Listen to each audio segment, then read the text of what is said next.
Otep à tous, bien-aimés frères et sœurs, vous savez, on entend ici et là, et l'Algérie s'agite, après avoir reçu tous les membres de la CEMA, tous ces terroristes de la comment ils appellent ça, CSP là, quoi, cadre permanent, je sais pas quoi.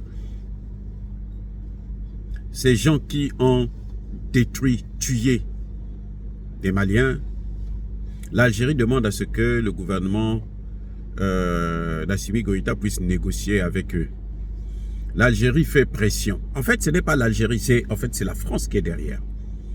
Vous savez, les accords d'Alger, on appelle ça accord d'Alger parce que ça a été signé en Algérie, mais en fait, c'est les accords de la France. On aurait dû appeler ça les accords français d'Algérie. Voilà. Ou les accords de Paris signés en Algérie. C'est tout. Parce que c'est la France qui est derrière. Maintenant, moi, je voudrais dire au président Assimi Goïta et au premier ministre Choguel Kokala Maïga que j'aime beaucoup et d'ailleurs que j'apprécie beaucoup pour tout le travail qu'ils ont fait jusqu'à présent. Je pense qu'on n'a pas le droit de revenir à zéro. Aller négocier avec ceux qui ont tué les Maliens, c'est se moquer des victimes, des parents des victimes, de ceux qui sont morts à cause de ces terroristes. La CEMA, vous savez déjà que ces accords ont été signés au moment où la France, ayant affaibli complètement le gouvernement, l'armée malienne, alors a imposé au gouvernement ces accords-là qui devraient au final balkaniser le Mali. Mais n'ayant pas été satisfaits dans l'immédiat, la CEMA est allée signer des accords avec les terroristes pour prendre des armes et faire exactement la même chose que les terroristes faisaient, c'est-à-dire tuer des Maliens. Maintenant, nous disons à la France que ça, c'est terminé. Ah oui, c'est fini. Vous n'allez plus continuer à nous dominer, à nous détruire, à nous tuer.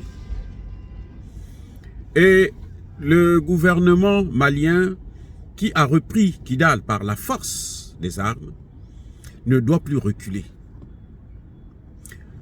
Les Américains, après les attentats de 2001, du 11 septembre, George Bush a dit clairement, on ne négocie pas avec les terroristes. Ah oui, c'est pas moi qui le dis, c'est George Bush qui a mis ce point-là, cette thèse-là sur la table. Avec les terroristes, on ne négocie pas. Il faut les amener à la justice. Ceux qui sont en Algérie, là, il faut les prendre pour les amener, pour les mettre en prison et les juger. Pourquoi ils ont pris des armes? Ils doivent justifier pourquoi ils ont tué des Maliens. Ils ne peuvent pas avoir tué des Maliens, avoir perdu la guerre, et puis maintenant demander à ce qu'on puisse négocier avec eux pour qu'ils puissent revenir. Non. Ceux qui sont Maliens n'ont qu'à revenir au Mali. S'ils sont reconnus coupables d'avoir commis des crimes, ben on les prend, on les juge. Les Maliens qui ne sont pas coupables, qui n'avaient rien à voir, qui avaient fui justement leur terreur, aujourd'hui à Kidal, ils sont revenus.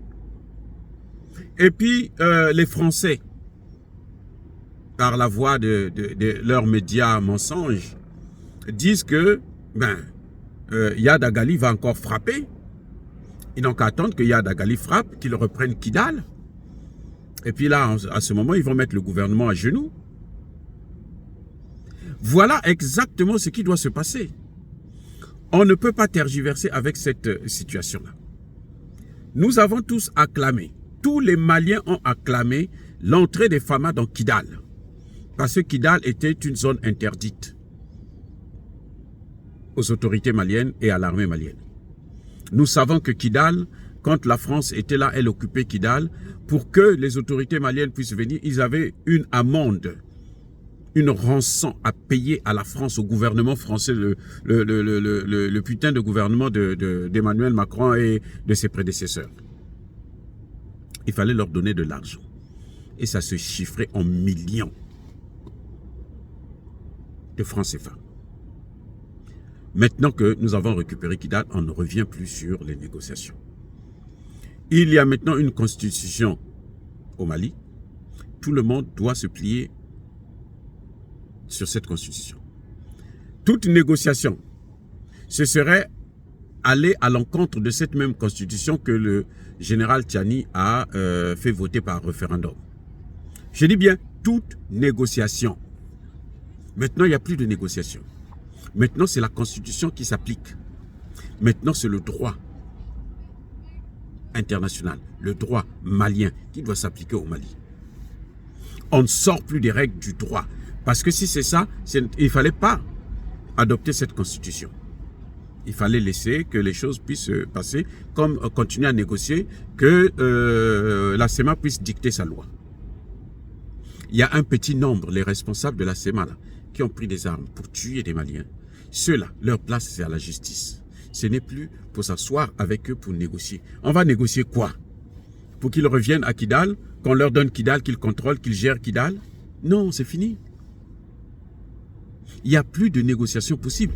Et je ne comprends pas le jeu que l'Algérie est en train de jouer. Mais en fait, ces Algériens-là, ces Arabes-là, ils sont bizarres. C'est malheureux de le dire, mais ils sont bizarres. L'Algérie joue un jeu, mais qui est très dangereux, qui va se retourner sur elle-même. Écoutez bien.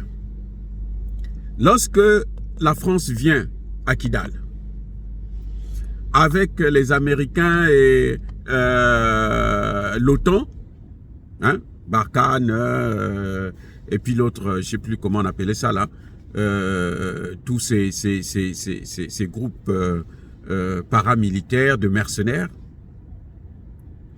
leur objectif là, c'était de terminer, continuer ce qu'ils ont commencé en Libye. Dominer l'Afrique là, c'est aussi dominer l'Afrique du Nord. Monsieur Tebboune, si vous ne comprenez pas ça, repartez voir vos conseillers, qu'ils s'asseyent, qu'ils étudient un peu l'histoire. Et ça nous montre qu'il faut se méfier de l'Algérie. Il faut se méfier. Si l'Algérie nous demande de négocier avec des terroristes, alors l'Algérie elle-même, elle n'a pas négocié avec les terroristes. L'Algérie a mené la guerre contre le terrorisme et les terroristes. Et elle a gagné cette guerre. Donc elle ne peut pas nous demander à nous d'aller négocier avec les terroristes pour leur donner une place au soleil après avoir tué autant de Maliens.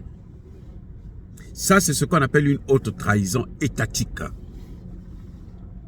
L'Algérie doit arrêter avec ce jeu macabre. Si elle veut se remettre dans les bras des Maliens et plutôt des Français, elle n'a qu'à le faire sans mettre notre vie en danger, sans sacrifier les enfants maliens, les femmes maliennes, le peuple malien. Nous sommes indépendants, nous nous battons pour notre souveraineté. C'est ce que Assimi Goïta vient de faire avec son gouvernement, celui de Choguel Kokala Maïga. Maintenant, là, il n'y a plus de négociation. Maintenant, la loi qui s'applique au Mali, c'est celle qui est basée sur la constitution malienne qui a été adoptée par référendum. Si la CEMA était si populaire, elle devrait voter contre, elle devrait battre campagne pour qu'on ne puisse pas voter pour cette constitution. La constitution a été adoptée avec plus de 80% de voix, alors il n'y a plus rien à faire. La constitution là, ne demande pas au gouvernement de négocier avec des terroristes. Dire cela, c'est inciter à la haine ou à la violence? Non. Les Maliens, qu'ils soient arabes, qu'ils soient touaregs, qui étaient partis, qui avaient fui la terreur de la CEMA et leurs complices, le GENIM, l'État islamique et les autres, ils sont en train de revenir et rien ne leur arrive. Maintenant, ceux de la CEMA, là, qui sont allés signer des alliances avec les terroristes pour tuer des Maliens, ils n'ont qu'à soit rester en Algérie L'Algérie est un vaste territoire. L'Algérie a les moyens pour les nourrir. Ils n'ont qu'à vivre là-bas et qu'ils nous laissent tranquilles. Bien-aimés frères et sœurs, encore une fois de plus, soyez bénis. Je persiste et je signe. Soyez abondamment bénis par le Dieu des Kémites et par nos ancêtres angélisés. Mais que tous ceux qui persécutent le continent africain le pillent et le déstabilisent, qu'ils soient noirs, blancs, chinois, arabes, juifs, indiens ou qui qu'ils soient punis, maudits, foudroyés, neutralisés, écrasés, effacés par ce Dieu des Kémites et par nos ancêtres angélisés. Vive l'Afrique éternelle, j'ai dit et j'assume.